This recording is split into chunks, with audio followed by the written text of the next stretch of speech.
The most avoidable death of all time. Let's go. Quinn, death by a lava lamp explosion. In 2004, 24-year-old Philip Quinn from Washington State was at home, Lava lamp. watching his What's the lava lava lamp do lamp, its thing. guys? But apparently it wasn't doing its thing fast enough for his liking. Instead of waiting patiently, Quinn had an idea that no scientist would ever approve of. Oh He put the no, lava bro, lamp bro, directly bro. on the stove to speed up the process. Physics had other plans. As the liquid inside overheated, the pressure built up until the lamp violently exploded.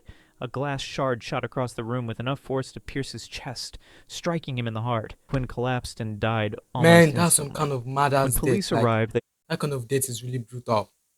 He didn't expect that kind of death.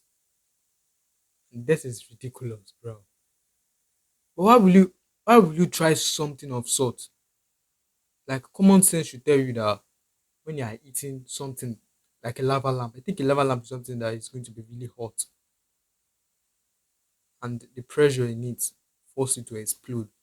And when it makes it explode, that glass itself, man, that glass itself is really sharp and it's going to hit him in the chest. He will die instantly, I'm sure. remains of the lamp, and presumably a cautionary tale about why household items come with warning labels. For the record, lava You lamps see, already have a it's safety there warning already. that explicitly It's stated states there that do not put on stove, might explode. Do not put on stove, might explode. It was written there already, bro. Most of you all don't really read what is behind all these things you guys use. Follow precautions, guys. to heat this on a stove. A piece of advice that, if followed, probably would have saved his life. David Grunman, death by cactus revenge. On February 4th, 1982, 27-year-old David Grunman was out in the Arizona desert, armed with a shotgun and a questionable sense of judgment. He and his roommate had Shooting. gone shooting, but instead Oh, of aiming at okay. targets, David decided to take on Mother Nature herself by blasting away at a massive saguaro cacti. At first, things went as expected. He fired at a small Okay, cactus, watching okay. it collapse in defeat. Encouraged by his success, he set his Oh, sights on a much larger 26-foot saguaro and unloaded his shotgun into it. And that's when karma struck back.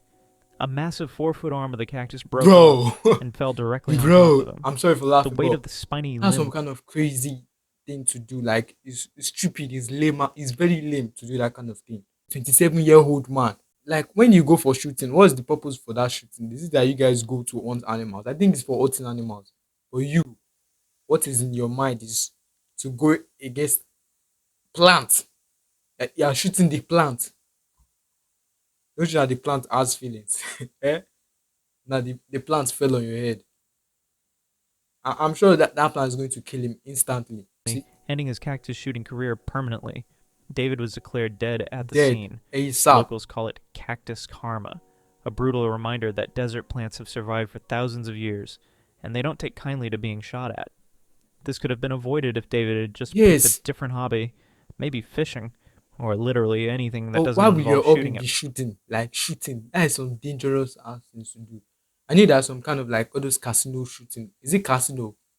All those arcade shooting that you're going to put the gun in one glass and you're going to like aim at one subject. I think that one is more preferable than just going around with just guns and shooting anyhow, man. Plants, Hans Steininger. Death by beard entanglement. Death by beard Hans Steininger was entanglement, a well bro. respected mayor in 16th century Austria, known for his wisdom, leadership, and an absolutely massive beard. At 4.5 feet long, it was less of a facial feature and more of an 4.5 accessory. feet. I say fifth. 4.5 feet long beard, bro. How are you keeping that? Like, are you wearing the beards? Are you growing these beards for your cattle to feed on it? I'm sure there are going to be bed bugs in that stuff. Unless maybe he cleans it properly. One that he usually rolled up and tucked into his pocket like a Renaissance era fashion He tuck statement. it into his But one pocket. day, during a sudden fire in town, Steininger forgot to tuck in his beard before running to help. As he hurried down a flight of stairs, he stepped on it, tripped, and fell headfirst, breaking his Ah, neck. Yes, this man was literally man. taken down by his own beard. If there's any lesson to take from this, it's that at a certain length, a beard stops being stylish and starts being a Yeah. tripwire. Elena Normally, that Stro- is in the 16th century. I don't think people in this modern time, in this Gen Z time, are keeping beards that is that long. I'm not sure that you guys are keeping beards that is that long, bro. Gardner, impaled by metal straw. Reusable straws are supposed to save the environment, but this one didn't even save a single person. In November 2019, in Broadstone, England, 60-year-old Lena Struthers Gardner, a retired jockey with mobility issues, was at home sipping from a mason jar with a built-in stainless steel straw. But as she walked through the kitchen, she suddenly lost her footing and fell. The metal What straw, the held firmly in place fuck? by the lid, did not budge. Instead, it impaled her left eye, driving straight into her brain. Her wife, Mandy, rushed in after hearing the sound of her collapse, only to find Lena making strange, gurgling noises. Emergency responders rushed her to the hospital, but the injury was too severe, and she passed away the next day. Doctors later noted that if the straw hadn't Man, been that kind of death is really crazy, bro. How will you just die like that for something? The straw pierced through her eyes. God, get into the brain. rigidly in place by the lid, it might have moved or bent upon impact. But because it was locked in, it turned into a miniature Bro, javelin waiting for an unfortunate victim. This tragedy metal sparked straws. safety I discussions don't even around use metal metal straws. straws, I because don't as it use it. turns out, sharp, movable metal spikes near your face can in fact be dangerous. Who could have seen that coming? Jennifer Strange, overdosing on Overdosing on water. water? On January 12th, Overdosing on 2007, water. Like, overdosing. I know, like, maybe when you are drowning, yeah, that's overdosing. But, like, overdosing of water, drinking it, like, by your action, you're not drowning. 28-year-old Jennifer Strange from Sacramento, California, set out to win a Nintendo Wii for her kids. The contest, called Hold Your Wii for a Wii, was simple. Oh, Drink as much water as possible without urinating. Contestants kept chugging water, with the last person standing winning the console. At first, Jennifer laughed along with the hosts, but as she kept drinking, she started to feel lightheaded and nauseous. Eventually, bro. she What kind left, of telling game is coworkers that? she had a terrible headache and was going home. A few hours later, she was found dead in her bathroom. By drinking too much water too quickly, Jennifer had diluted the sodium in her blood, causing her brain to swell dangerously. Essentially, her body drowned itself from the inside out, and she didn't even win the Wii. She didn't After even her win death, her the family sued the competition that she radio had station. gone for, and she died for that competition. This is to tell you guys that don't kill yourself over stupid things, bro. It's just a game. How much are they even going to give you guys that cost you guys your life? I mean, she might not even know, but that's some crazy ass shit. Ignored warnings from medical professionals about the risks of excessive water consumption. The case ended with a $16 million settlement, What? but tragically, no Oh, bro. She sued, and the case, she won about $16 million settlement, bro. But the deed has been done already. She's already gone. It's her family members as, but those family members are now rich, bro. They're fucking rich. But the deed has been gone at all costs, bro. At the cost of her life. amount of money could undo such an Yeah, that's what I'm unnecessary trying and to say. No preventable amount death. of money can Water is undo great, that just kind don't of drink it death. like it's a competition.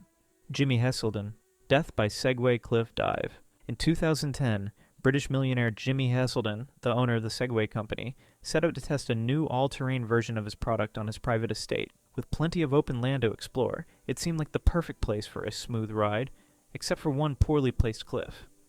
While navigating the terrain, Heselden somehow lost control near the edge, veered off the path, and tragically plunged 42 feet into a river below. Rescue teams arrived, but Bruh, it was too this late. kind of death The man is who owned the Segway company had mad. been defeated by the very thing he sold. This death could have been avoided by not testing a self-balancing scooter near the edge of a literal cliff, or maybe by installing guardrails or just Yeah. walking. Dr. Jacqueline Katarik, suffocation in chimney. In August 2010, Dr. Jacqueline Katarik, a 49-year-old physician from California, made a decision that can only be described as bold, ill-advised, and tragically final. She was in a turbulent relationship with a man named William Moody. One evening after an argument, Moody refused to see her, so she took matters into her own hands. First, she tried to break into his house with a shovel, which, unsurprisingly, didn't work. Yeah. Then instead of calling it a It won't night work. and reconsidering her approach, she climbed onto the roof, removed the chimney cover, and decided to enter Santa style. Only one problem: chimneys aren't designed for human travel. She slid in feet first, expecting to land safely inside, but she got stuck. Badly. When she didn't show up for work the next day, colleagues reported her missing. 3 days later, a house sitter noticed a strange smell coming from the fireplace. Firefighters spent 5 hours Man, breaking 5 apart the hours. chimney to reach her. She had been trapped just 2 feet above the opening. The autopsy revealed that she had suffocated due to the extreme pressure on her Bruh. chest, which made it impossible At for her what lungs to cost? expand. Just because you Moody have an heated argument and you literally want to enter into your fiance's apartment or boyfriend, you're risking that hell a lot. For just that, you're risking your life to enter into your boyfriend apartment. Girl, you fucked up. Like you fucked up big time. Later expressed deep sadness over the tragic accident, calling it a horrendously bad decision that cost her life. This entire situation could have been avoided by simply walking away, or at Yes. the very least, choosing a break-in method that didn't involve entering a narrow stone tunnel. Vladimir Lakonos. Even Death thing the thing that like I even forgot. How was she able to like to climb over the roof and enter into the chimney? Yeah. The story is not adding up. But let's continue. by exploding chewing gum. In December Exploding chewing 2009, gum. 25-year-old Vladimir Lakonos, a At chemistry first I hate student from chewing gum. Ukraine, I really was hate doing that what a shit. lot of students do, chewing gum while studying. But unlike most people, he had a habit of dipping his gum in citric acid to make it extra sour. On this particular Citric day, Vladimir acid. grabbed a small white powder from his desk, dipped his gum, popped it in his mouth, and started chewing. Only it wasn't citric acid. Huh? It was a highly explosive chemical compound he had been working with in Bruh. his lab. Within seconds, the gum detonated inside his mouth. The blast was so powerful that it blew off his jaw and lower face, killing him instantly. His parents, hearing the explosion, rushed in, Man. only to find an unspeakable scene. When police investigated, they found two identical containers, one with citric acid, the other with a volatile explosive powder. In a tragic mix-up, he had grabbed the wrong one. This accident Bruh. could have been avoided by labeling things properly. It also serves as an important lesson. If you're going to eat something, make sure it's actually food. As bizarre as these stories may be, it's important to remember that these were real people with real Yes. lives. This Real video people isn't with about real making fun lives. of them. It's a reminder of how even the smallest decisions can have deadly consequences. So let's respect the dead, learn from their mistakes, and maybe, just maybe, think twice before making any life choices that could end up in a video like this. Yeah. You all heard the guy. You heard the man. Like you heard him right. You guys should not like underestimate little things that can cost life, man. I've seen people dropping dead by just a slippery floor, like a slippery floor. I've seen people getting dead. So you guys should be cautious of the things you do, like be cautious of your surroundings, be cautious of the way you do things because little things can cost you your life. Be safe, guys. Be safe. Don't forget to like this video and subscribe to the channel. I'm going to see you guys in the next one. Peace.